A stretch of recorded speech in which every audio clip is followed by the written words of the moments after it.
Kieran Gillen, Ryan Bodenheim, and Edgar Salazar reveal the story of Uranos, the grand uncle of Thanos, and how one of the first Eternals rebelled against the Celestials and their directives to almost destroy Earth.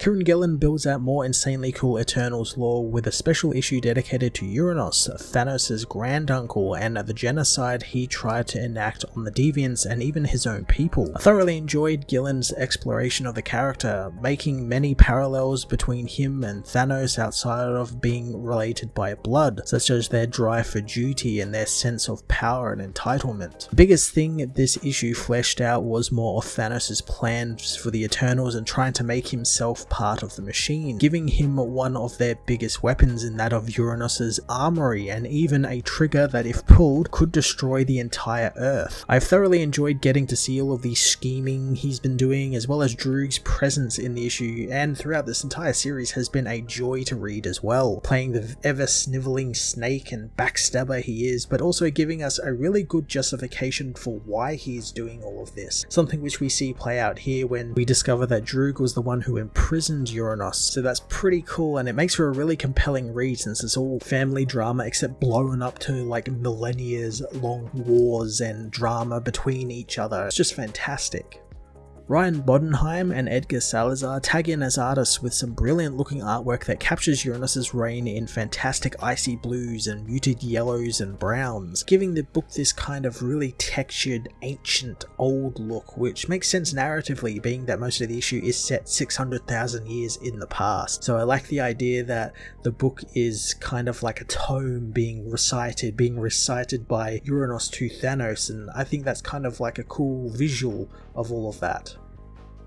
Eternals The Heretic issue 1 was another awesome one-shot issue that filled in more of the Eternals' long and storied history, running parallels between Uranos and Thanos and setting up some of the great things for the present day plots and what Thanos has in store for Earth and the Eternals. I'm going to give this issue a 10 out of 10.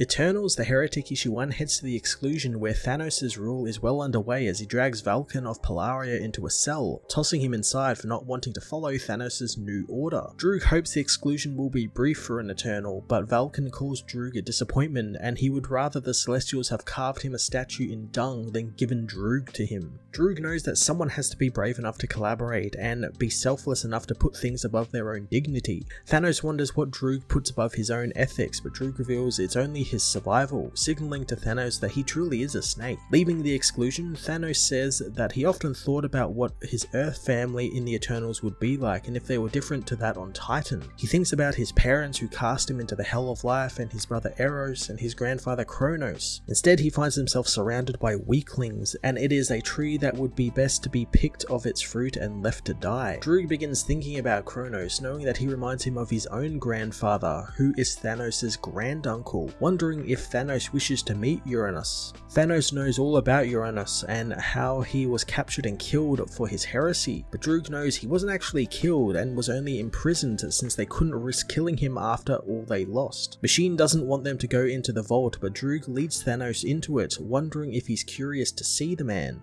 Thanos wants to see him, so Droog opens the cell and a voice proclaims that Thanos has come to see him at last, hoping to meet the Mad Titan and to look at the disappointment in the eye. Uranos knows that he killed only half the universe, citing it as a lack of commitment, and he should do something or not do it. Thanos tells him that he killed more than that, wanting to add Uranos to his tally, thinking that they could coin a term for the phrase for killing a granduncle. Uranos knows that he's Eternal Prime, so he can free him, and Thanos considers it for a moment, but decides to leave him imprisoned. Uranos thinks that he's lost his nerve, but Thanos knows that he wants to be released, therefore he can't have it, so Uranos tells him to enjoy his rule while he can, since he'll be there waiting, watching, and judging him. Thanos tells him that when he leaves, he is going to ask Droog about his story, so would he rather Droog tell him embellished lies, or will Uranos tell him his own story in his own words? Uranos stops, knowing that he's been played by the Mad Titan, so he decides to tell his story. 600,000 years ago, Uranos protects the deviants of Earth against monstrous deviants who undergo excess deviation, upholding the Eternals' three main principles handed down by the Celestials. He began working at trying to find a solution to all of this, as one of the deviants say that while he knows Uranus will kill them when they eventually transform, they are still grateful for being saved. Uranus, however, murders them all with his heat vision,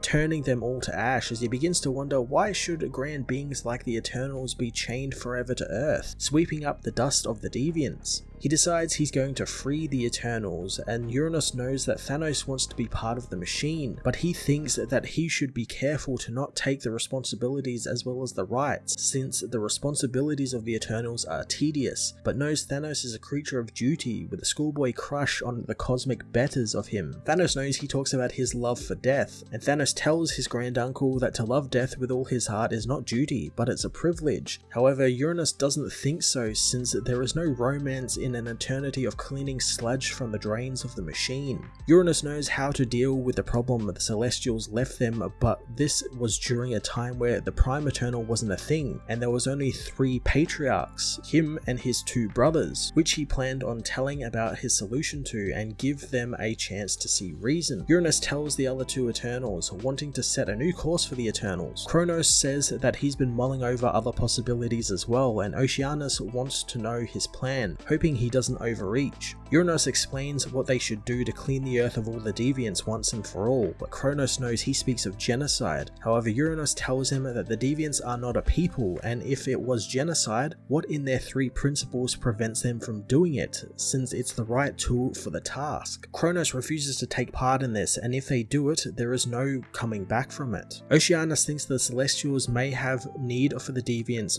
for something, but Uranus knows if that were true, then they would have coded them to prevent them from doing this. Uranus is disappointed with the others' decisions, taking his leave and teleporting to the outside of the deviants' underwater city, knowing every one of them will transform and they are a distraction. He calls his brothers fools for thinking that he needs time to make his weapons, since he hadn't spent the last 400,000 years doing nothing. Uranus activates one of his weapons, blasting the city and destroying all of the deviants. After the dust settles, Uranus walks the empty streets, knowing the first strike wasn't a complete genocide, but he will rectify it, and he is lucky he never told his brothers the full extent of his plans, since they would not be up for it. He contacts the Uranites, telling them that his brothers are against them and it's time to push the Omni-genocide. Thanos knows that he lost the war he fought, but Uranus tells him that he was betrayed. Droog reminds him that he was betrayed because he had lost, and he saw the way it was going, and the Uranites ran off into space with a patchwork clone of Uranus. Droog remembers Kronos asking why he was smiling after the war, since his hands were dirty with awful deeds. Droog tells his father that if he didn't join the Uranites and then betray them, Earth would be destroyed, and while Kronos admires Icarus, he made no difference in this battle, but he understands his father likes the more heroic style to actual results, while he believes in content. Droog remembers his father telling him that Droog believes in nothing, but Droog figured his father wouldn't even understand him. Uranus agrees, since Droog at least believes in survival and always has, hence why he arranged to have Uranus taken alive, remembering how Phastos bound him in null point chains, dragging him before Kronos and Oceanus. Uranus tells him that all he wished to do is cleanse the machine of the dust clogging it up. Kronos knows that that's not a defense, but Uranus tells him that he is Uranus the Undying, and he knows the machine's darkest secrets, and the weapons they stopped him from deploying were only the tip of the spear, and he can unmake the entire machine, since if he dies, the machine dies with him. Kronos orders him to be mind wiped and excluded, but Uranus tells him that if he does that, his safeguards will activate and destroy everything. Oceanus thinks that the principles would stop him from destroying the machine, but Uranus